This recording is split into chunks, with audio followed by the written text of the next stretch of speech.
تھا کتاب زیست کا ایک اور باب بیت گیا، شباب بیت گیا، ایک عذاب بیت گیا۔ تو شباب کا ختم ہونا اور اس کو خیریت سے منزل تک پہنچنا، یہ کتنا بڑا مشکل مرحلہ ہوتا ہے، جس کا جوانی میں باطن کا چہرہ مسخ ہو جاتا ہے اور جنسی کالک سے جو چہرہ آلودہ ہو جاتا ہے، اس کا عفت کا دامن داغدار ہو جاتا ہے۔ تو اس لیے وہ چہرہ تاباں ہے، وہ چہرہ روشن ہے، وہ چہرہ منور ہے جو اپنے آپ کو کالک نہیں لگنے دیتا اور اپنی عصمت کی حفاظت کرتا ہے۔ میرے حضور نے بھی ارشاد فرمایا، سبعۃ یظلھم اللہ تعالی فی ظلہ یوم لا ظل الا ظلہ، 7 اشخاص ایسے ہیں قیامت کے دن جب کوئی سایہ نہیں ہوگا، اللہ ان کو اپنے عرش کا سایہ عطا کرے گا۔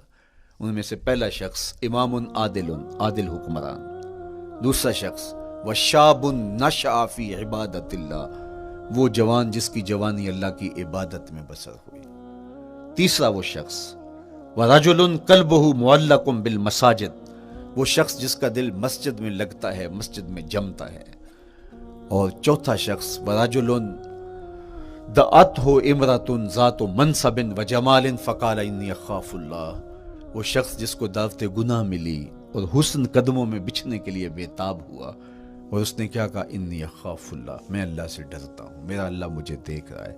میرے حضور نے فرمایا قیامت کے دن جب کوئی سایہ نہیں ہوگا، اللہ اس کے اوپر اپنے عرش کا سایہ تان دے گا۔ جو اپنی عصمت کے جوہر کو بچا گیا، تو یہ ایک مشکل مرحلہ تھا، اپنی جوانی کے تقدس کی حفاظت کرنا۔ میرے حضور نے ارشاد فرمایا، انا حبیب اللہ، میں اللہ کا حبیب ہوں۔ جو جوان جوانی میں توبہ کرتا ہے وہ بھی اللہ کا حبیب ہے۔ کتنا بڑا اعزاز ہے اور کتنا بڑا کمال ہے جو شخص کو ملتا ہے جو جوانی میں اپنی عصمت کے تقدس کی حفاظت کرتا ہے، اپنی آبرو پہ پہرا دیتا ہے، اپنی نظروں کی حفاظت کرتا ہے، اپنی سوچوں کو آوارہ نہیں ہونے دیتا، اپنے خیالوں کو بھٹکنے نہیں دیتا، اپنی خواہشات کو بے قابو نہیں ہونے دیتا۔ تو یہ مشکل ترین لمحہ تھا۔ اس کے بعد امام راضی کہتے ہیں اب شادی کا مرحلہ ہوا، تو پہلے خود اپنی ذمہ داری تھی، اب کسی کا بوجھ بھی اٹھانا پڑا، یہ اگلی مشکل آ پڑی۔ پھر بچے ہوئے تو پھر اپنی زندگی تو ختم ہو گئی، پھر ساری زندگی، پھر بڑھاپے میں چلے جائیں، ارذل العمر تک چلے جائیں، یہ ساری زندگی مشکلات لقد خلقنا الانسان فی کبد۔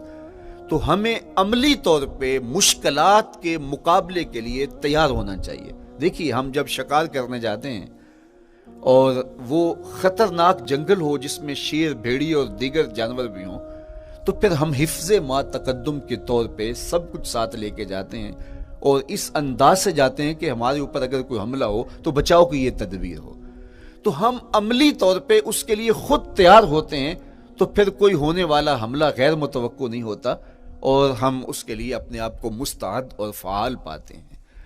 اسی طرح میں اور آپ اگر زندگی کے اس فلسفے سے آگاہ نہیں ہوں گے کہ زندگی مشکلات کا مجموعہ ہے، حالات کی تلخیاں ساری زندگی ہمارے ساتھ رہیں گی، تو کوئی بھی تکلیف، کوئی بھی اذیت، کوئی بھی ایسا واقعہ جو ہم نہیں چاہ رہے ہوں گے وہ روح پذیر ہوگا تو ہم گھبرا جائیں گے اور پھر اس وقت ہم دکھی ہو جائیں گے۔ اس لیے ہمیں یہ قرآن نے سکھایا ہے کہ تم عملی طور پہ زندگی کی سختیوں کا مقابلہ کرنے کے لیے آمادہ اور تیار ہو جاؤ۔ قرآن مجید میں جو صبر کا لفظ ہے اس کا مفہوم یہ ہے کہ حالات کی جو تلخیاں تمہارے اوپر آتی ہیں، وہ غربت بھی ہو سکتی ہے، وہ بیماری بھی ہو سکتی ہے، وہ لوگوں کی عداوت اور دشمنی بھی ہو سکتی ہے، وہ اور بہت ساری چیزیں ہوتی ہیں، وہ جنگوں کی حالت کا بپا ہو جانا اور تمہارا دشمنوں کے نرغے میں گر جانا، یہ سب کچھ ہو سکتا ہے۔ تو اس کے اوپر استقامت کے ساتھ تم کھڑے رہو اور تم ان کو برداشت کرنے کی اپنے اندر ہمت اور حوصلہ رکھو، تو پھر وہ تمہارا صبر ہوگا، اور یہ قوت اگر تمہارے اندر پیدا ہو جاتی ہے تو پھر تمہاری زندگی آسان اور سوکھی ہو جاتی ہے۔ لیکن اگر یہ دولت تمہیں نصیب نہیں ہوتی تو پھر ساری زندگی دکھوں اور شکووں سے بھری رہتی۔ اس لیے ہمیں یہ چیز سیکھ لینی چاہیے کہ زندگی نام ہی مشکلات سے نبرد آزما رہنے کا ہے۔ عملی طور پہ ہم دیکھو، ہمیں پتہ ہے سردی آ رہی ہے تو اس کا ہم پہلے انتظام کرتے ہیں، تو سردی ہمیں دکھی نہیں پھر کرتی، ہم سردی سے بھی لطف لیتے ہیں، موسم برسات سے بھی مزہ لیتے ہیں، اور گرمی سے بھی ہم ایک حاصل کر لیتے ہیں اگر ہم اس کو جو ہے اس کے لیے عملی طور پہ اپنے آپ کو تیار کر لیں. لیکن اگر ہم اس کے لیے تیاری نہیں کریں گے تو سوائے گھبراہٹ کے اور کچھ نہیں ہوگا. تو مجھے اور آپ کو عملاً اپنے آپ کو اس بات کے لیے آمادہ کرنا پڑے گا کہ زندگی ان حالات کی تلخیوں سے ٹکرانے کا نام ہے، اور ساری زندگی ہمیں ان مراحل سے گزرتے رہنا پڑے گا. اور قرآن نے جو ہے وہ 3 قسمیں کر کے، اور 3 قسمیں بھی شہر مکہ کی اور محبوب کریم کے پاکیزہ وجود اور جناب ابراہیم علیہ السلام کی، تاکہ تمہیں پتہ چلے جب ان کو بھی ان مراحل سے گزرنا پڑا میں اور آپ کیا بیچتے ہیں. اس لیے ہمیں اپنی زندگی کو ان راہوں پہ ڈالتے ہوئے صبر اور استقامت، اب صبر اور استقامت کی دولت ہمیں کیسے نصیب ہوگی، یہ دولت کس طرح، یہ قوت راسخہ ہمارے اندر کیسے پیدا ہوگی، اور کس طرح ہمارے من کے اندر یہ چیزیں سمائے گی. اللہ تعالیٰ کی خشیت، اس پر توکل، اس پر بھروسہ، اور اللہ تعالیٰ جل شانہ کی طرف سے ہر کام کے ہونے کا یقین ہمارے اندر یہ استقامت اور یہ حوصلہ پیدا کرتی ہے یہ چیز. اس لیے مجھے اور آپ کو اپنی پوری زندگی میں اس عمل سے گزر کر کے اپنے آپ کو مضبوط ترین صورتحال میں لا کے کھڑا کرنا پڑے گا، اور یہی زندگی کا جمال ہے. تو اب پھر دیکھیے قرآن کیا کہہ رہا ہے. لا اقسم بہذا البلد وانت حل بہذا البلد ووالد وما ولد، 3 قسمیں کی. اس کے بعد ارشاد فرمایا لقد خلقنا الانسان فی کبد، ہم نے انسان کو مشکلوں میں، مصائب میں، آلام میں رہتا ہوا پیدا کیا. کہتے ہیں جب حضرت انسان کی تخلیق ہوئی تو اس کا خمیر جب گویا جا رہا تھا تو اس کے اوپر 39 دن تک آزمائشوں کی، دکھوں کی، تکلیفوں کی بارش ہوئی، اور 1 دن خوشیوں اور مسرتوں کا می برسا. تو انسان کی زندگی کے اندر حالات سے ٹکرانا اور دکھوں کو سہنا اور دکھوں سے مقابلہ کرنا یہ سیکھنا پڑے گا. اور جب انسان اس کو عملی طور پر سیکھ جائے گا تو پھر زندگی کا جمال اور زندگی کا حسن نصیب ہوگا. دوسری بات، ہمیں اپنی زندگی میں 7 چیزوں کو اپنا اصول بنا لینا چاہیے، اور یہ 7 چیزیں وہ ہیں جو ہماری زندگی کو ایک خوبصورت سانچے میں ڈھال کر کے ہمیں ایک پاکیزہ اور ستھرا انسان بنا دیتی ہے. پہلی چیز التمسک بکتاب اللہ، اللہ کی کتاب سے جڑ جانا، وابستہ ہو جانا.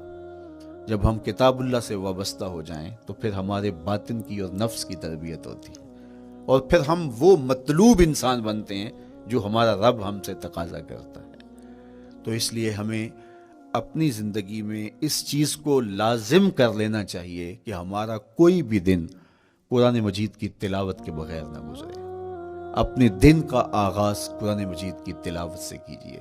سورہ یاسین سے جو اپنے دن کا آغاز کرتا ہے سارا دن اللہ کی امان میں رہتا ہے، اس کی حفاظت میں رہتا ہے. اور اپنی شب کا آغاز سونے سے پہلے سورہ الملک کی تلاوت کریں، آپ ساری شب اللہ کی امان میں، اس کی حفاظت میں رہیں گے. اور قرآن مجید کو سمجھ کر اس کے مفاہیم و مطالب کے ساتھ 1 رکوع کم از کم پوری زندگی، اپنی زندگی کے نصاب میں آپ کتنا وقت مختلف امور کے لیے سر انجام دیتے ہیں. یہ کتاب انسانی ہدایت کے لیے، انسانی تربیت کے لیے، اس سے کوئی اور بہتر اور مؤثر جو ہے وہ نصاب نہیں ہو سکتا ہے. انسان سازی کا بہترین ذریعہ ہے یہ کتاب، اور اس کتاب کے ذریعے سے جو ہے وہ انسان پستیوں سے اٹھ کے بلندیوں تک جا پہنچتا ہے.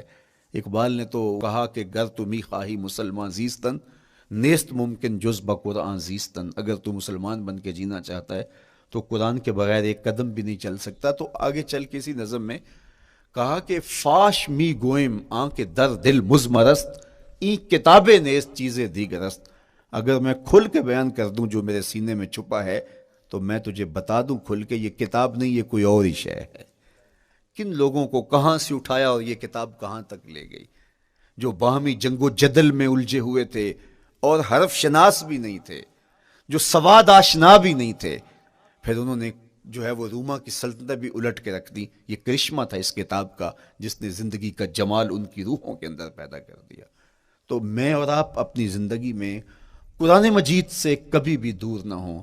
روزانہ کی بنیاد پہ آپ تلاوت کلام مجید اپنی زندگی میں شامل رکھیں. انشاءاللہ اس کے اجالے دنیا میں اور آخرت میں آپ اپنی آنکھوں سے مشاہدہ کریں گے۔